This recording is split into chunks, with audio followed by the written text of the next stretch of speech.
अस्सलाम वालेकुम। आज हम सेंट्रीफ्यूगल फोर्स पढ़ेंगे और इसके बाद जो है वो चंद एक एप्लीकेशंस हैं जो कि सेंट्रीपिटल फोर्स से रिलेटेड है।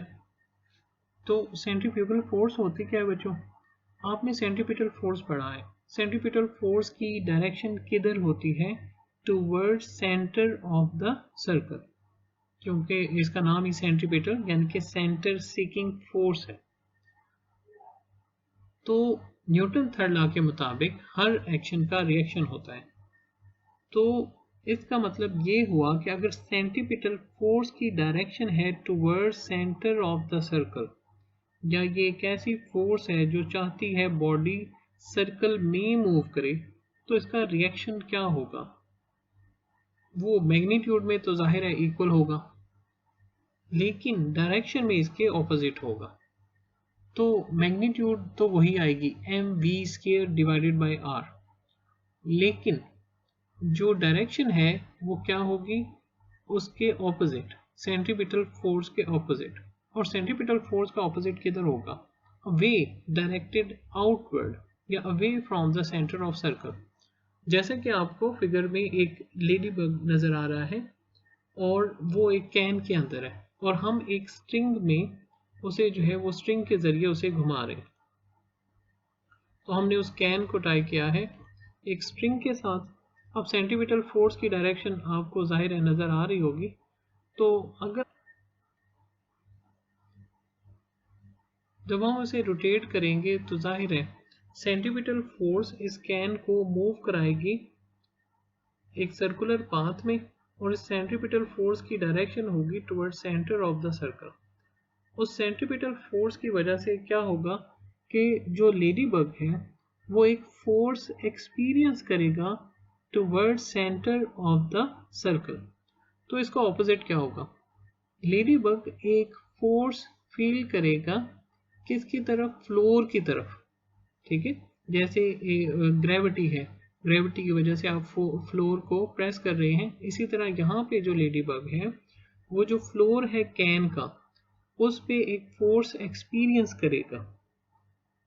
तो ये जो फोर्स है अगर आप इसकी डायरेक्शन देखें तो ये अवे या डायरेक्टेड आउटवर्ड है from the centre of circle. तो ये जो रिएक्शन है सेंट्रीपिटल फोर्स का यही कहलाएगा सेंट्रीफ्यूगल फोर्स।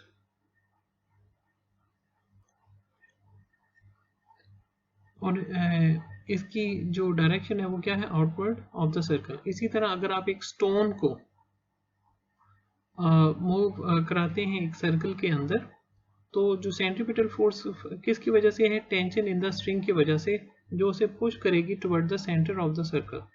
तो वो फोर्स जो कि स्टोन एक्सपीरियंस करेगा away from the centre of circle वो क्या कहलाएगी? Centrifugal force. और ये क्या है? ये रिएक्शन है सेंट्रीपिटल फोर्स का। इसकी जो यूनिट है वो जाहिर है न्यूटन ही है, और इसकी जो मैग्नीट्यूड है वो भी mv²/r के इक्वल है। नेक्स्ट हम पढ़ने लगे हैं बैंकिंग ऑफ रोड्स। तो बच्चों बैंकिंग ऑफ रोड्स का मतलब क्या है? बैंकिंग ऑफ रोड्स का मतलब ये है कि जो आउटर एज है रोड का उसे कंपैरेटिवली हायर बनाया जाता है। तो बैंकिंग ऑफ रोड का मतलब है कि outer as of the road is raised. तो इसको क्या कहते हैं? Banking of road. और ये क्यों किया जाता है?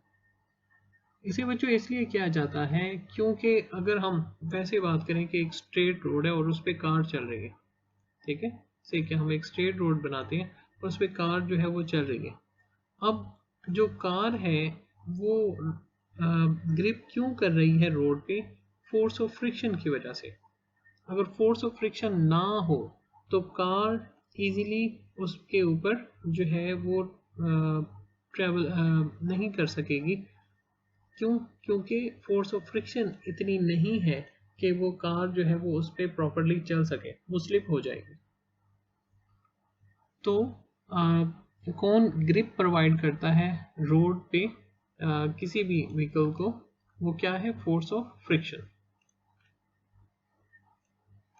हम फर्ज करें कि ये रोड जो है वो स्ट्रेट नहीं है बल्कि थोड़ा कर्व्ड है, ठीक है, इस रोड को हम थोड़ा सा कर्व बना देते हैं। तो अगर रोड कर्व्ड हो तो फिर क्या होगा, से कि इस तरह का रोड है तो फिर क्या होगा, अब कर्व रोड पे कार को क्या चाहिए, कार को जो है वो जाहिर है फोर्स ऑफ फ्रिक्शन चाहिए ताकि उसकी ग्रिप रहे, और साथ में सेंट्रीपिटल फोर्स चाहिए ताकि कार वो मुड़ सके। तो स्ट्रेट रोड पे कार को जो है वो फोर्स ऑफ फ्रिक्शन ने प्रोवाइड की ग्रिप। यहाँ पे जब रोड जो है वो इस तरह की थोड़ी टेढ़ी मेढ़ी है, मुड़ी हुई है, तो तब क्या है, कार की फ्रिक्शन को दो चीज़ें प्रोवाइड करनी। क्या क्या, एक उसे ग्रिप के लिए फोर्स ऑफ फ्रिक्शन जो है वो यूज़ होगी, दूसरा उसने क्या प्रोवाइड करना है, कार को मुड़ना है ना इसमें, तो उसे फोर्स और सेंट्रीपिटल फोर्स भी प्रोवाइड करनी है। तो यहाँ पर फ्रिक्शन कंज्यूम होगी दो कामों में, ग्रिप के लिए ताकि जो है वो बेटर मतलब गाड़ी स्लिप ना हो, और दूसरे किस काम के लिए, फोर्स सेंट्रीपिटल फोर्स के लिए। तो मीन के इस तरह की सिचुएशन में सेंट्रीपिटल फोर्स जब प्रोवाइड करनी हो तो फ्रिक्शन कम पड़ सकती है इस काम के लिए, जिसकी वजह से गाड़ी जो है वो उस पास से स्लिप होके, मतलब जब हमने कहा था कि अगर सेंट्रीपिटल फोर्स नहीं प्रोवाइड होगी तो वो जो है वो क्या, गाड़ी ट्रेवल कर सकती है इन अ स्ट्रेट लाइन, यानी कि रोड से उतर सकती है, जो कि जाहिर है किसी हादसे का सबब बन सकता है। तो इसके लिए बच्चों क्या किया जाता है, इसके लिए किया ये जाता है कि अगर फर्ज करें जैसा कि स्ट्रेट रोड हो, ठीक है, तो स्ट्रेट रोड पे गाड़ी जो है वो इस तरह मतलब जो है वो आपको चलती हुई नजर आएगी। लेकिन फर्ज करें अगर हम जो रोड है उसका एक हिस्सा थोड़ा सा रेज कर दें, जैसा कि ये आपको एक फिगर नज़र आ रही है, तो अब इन्होंने क्या किया कि जो आउटर एज है वो आप देख रहे हैं कंपैरेटिवली क्या है, रेज्ड है, ठीक है ना, स्ट्रेट नहीं है बल्कि आउटर एज थोड़ा सा ऊपर उन्होंने बनाया हुआ है। अच्छा, फिर इसका क्या फ़ायदा होगा, इसका फ़ायदा ये होगा कि जब जो है वो आउटर एज को थोड़ा सा ऊपर बनाया जाता है तो पहले जो ग्रिप है और सेंट्रीपिटल फोर्स कौन प्रोवाइड कर रहा था, सिर्फ और सिर्फ फ्रिक्शन। लेकिन जब इस तरह बनाया जाता है तो जो वेट का, ठीक है ना, अब आपको पता है कि वेट एक्ट करता है वर्टिकली डाउनवर्ड,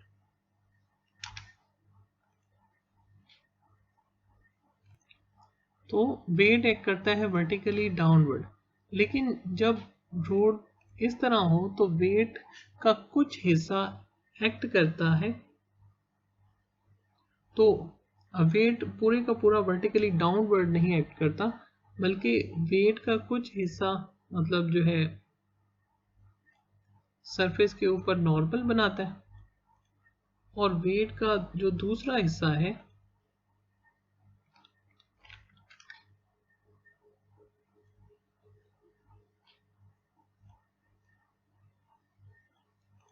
उसकी जो डायरेक्शन है वो बन जाती है toward the centre of the circle, ठीक है।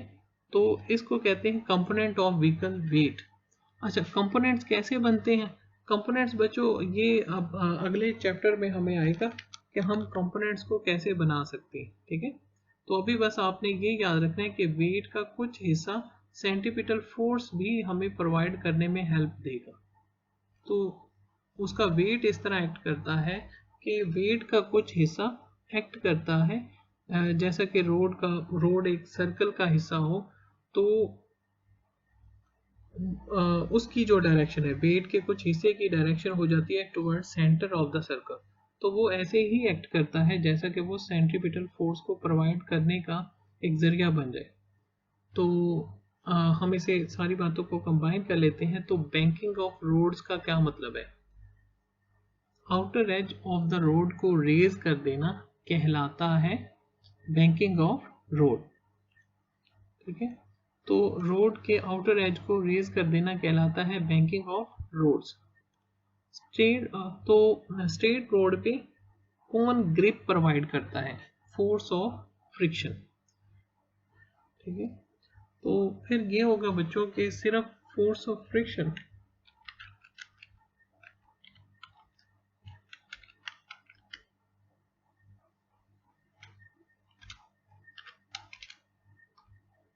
और कुछ दफ़ा फोर्स ऑफ फ्रिक्शन काफ़ी नहीं होती कि वो दोनों काम यानी कि ग्रिप ऑन रोड और सेंट्रीपिटल फोर्स को प्रोवाइड कर सके।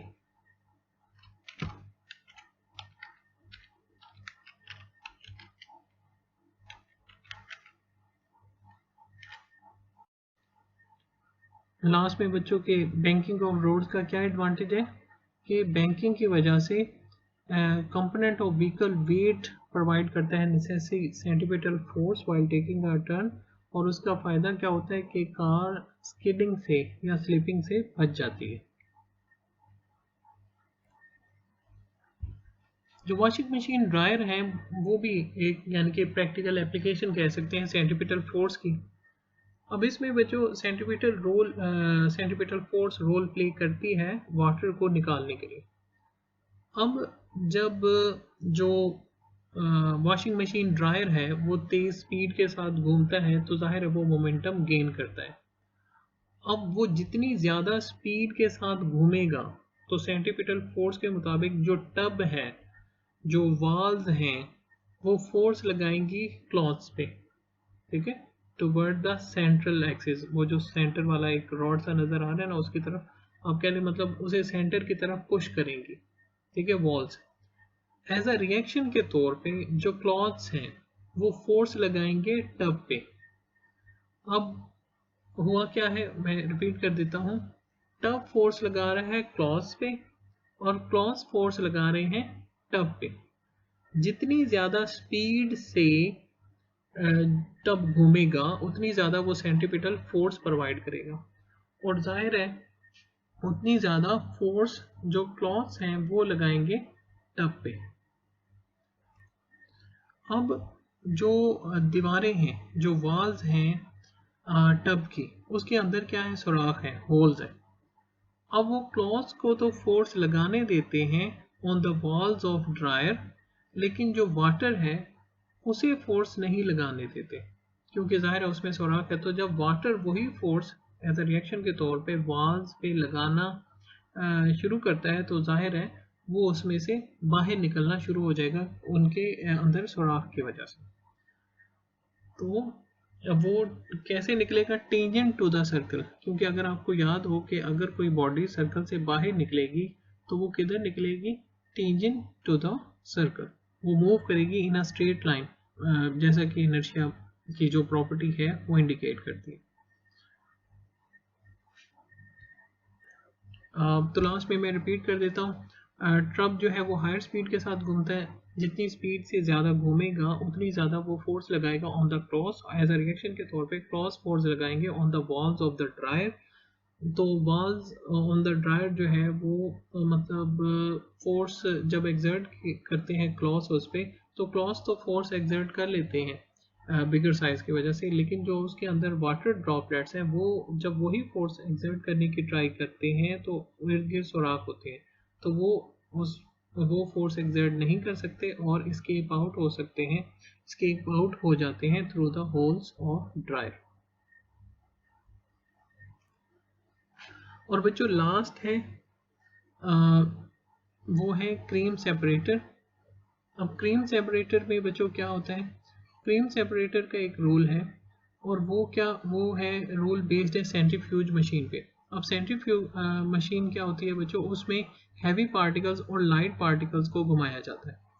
अब जब हैवी और लाइट को घुमाया जाता है तो आपको पता है कि जो सेंट्रीपिटल फोर्स का फार्मूला है F is equal to m v square over r, F is equal to m v square over r. इसका मतलब ये हुआ कि जिसकी मैस ज़्यादा है उसे ज़्यादा फोर्स चाहिए सर्कल में रोटेट करने के लिए। जिसकी मैस ज़्यादा है उसे ज़्यादा फोर्स चाहिए सर्कल में रोटेट करने के लिए। अगर उसे उतनी फोर्स नहीं मिलती तो वो सर्कल से बाहर निकल जाएगी, ठीक है। F is equal to m v square r में एम ऊपर आया है ना फार्मूले में, तो इसका मतलब है जितनी ज़्यादा मैस होगी उतनी ज़्यादा फोर्स चाहिए उस बॉडी को सर्कल में रखने के लिए। तो फर्ज करें एक हैवी पार्टिकल है, जैसे कि मैं ये बना देता हूँ, ठीक है, और एक लाइट पार्टिकल है, सही। अब एक हैवी है और एक लाइट है, अब दोनों को घुमाते हैं हम इस मशीन के अंदर। तो लाइट पार्टिकल को तो उतनी फोर्स मिलती रहेगी जितनी फोर्स उसे सर्कल में रहने के लिए चाहिए, तो वो जो सेंटर वाली एक्सिस है इसके पास पास रहेगा। लेकिन जो हैवी पार्टिकल है उसे अगर उतनी फोर्स नहीं मिलती जितनी कि उसे सर्कल में रहने के लिए चाहिए, तो वो मूव करेगा आउटवर्ड, ठीक है, टू द सर्कल वो मूव कर जाएगा आउटवर्ड। तो हैवी पार्टिकल होगा बाहर की तरफ और जो स्मॉलर पार्टिकल है वो जो सेंट्रल एक्सिस है उसकी तरफ होगा, ठीक है। तो क्रीम सेपरेटर में भी यही होता है बच्चों कि तो जब दूध वगैरह को जो है वो इस मतलब क्रीम सेपरेटर में डाल के रोटेट करवाया जाता है, तो फिर क्या होता है, जो हैवियर कंटेंट ऑफ मिल्क है जैसा कि स्किम्ड मिल्क, वो मूव करेगा आउटवर्ड, और जो लाइटर कंटेंट ऑफ मिल्क है वो मूव करेगा इनवर्ड। तो जो लाइटर है कंटेंट जैसा कि क्रीम है या बटर है, बज़ाहिर ऐसा लगता है जैसे क्रीम और बटर की डेंसिटी जो है वो ज़्यादा होगी एज़ कम्पेयर टू बाकी स्किम मिल्क के, लेकिन ऐसा नहीं है। आप डेंसिटी में उसकी वैल्यूज़ जो है वो चेक कर लीजिएगा, तो आप देख लेंगे कि जो डेंसिटी है क्रीम और बटर की वो कंपैरेटिवली कम है, तो इस वजह से वो कलेक्ट होगा सेंट्रल एक्सिस के पास पास, ठीक है। और जो स्किम मिल्क है वो मूव करेगा आउटवर्ड। तो आपको नीचे ये सुराख नज़र आ रहे हैं, तो एक होगा लाइटर कंटेंट के लिए जो कि सेंट्रल एक्सिस के पास होगा, तो लाइटर कंटेंट उसमें जाएंगे और वो जिस बर्तन में से एक में से निकल जाएंगे। और जो हैवियर कंटेंट है वो मूव करेगा आउटवर्ड, यहाँ पे भी कोई होल होगा जिसके थ्रू उसे निकाला जा सकता है और ये मूव कर जाएगा आउटवर्ड। तो इस तरह जो हैवियर और लाइटर पार्टिकल्स हैं वो दोनों अलग-अलग कंटेनर में कलेक्ट हो जाएंगे। तो बच्चों आज का टॉपिक यहाँ पे ख़त्म होता है, पढ़ लीजिएगा, देख लीजिएगा, और अगर कोई क्वेश्चन है तो कमेंट बॉक्स में पोस्ट कर दीजिएगा। और यही बताना था कि जो टेस्ट है इससे रिलेटेड, जो न्यूटन थर्ड लॉ से लेकर जो लास्ट है क्रीम सेपरेटर तक, इसका टेस्ट होगा थर्सडे को, तो याद कर लीजिएगा। और उसमें मतलब जो शॉर्ट क्वेश्चंस होंगे या MCQs टाइप, जिसमें जस्ट जो है वो आपको शॉर्ट आंसर देने होंगे, तो देख लीजिएगा, पढ़ लीजिएगा, और अगर कोई क्वेश्चन है तो पूछ लीजिएगा। आप सब लोगों का बहुत शुक्रिया। अल्लाह हाफ़िज़।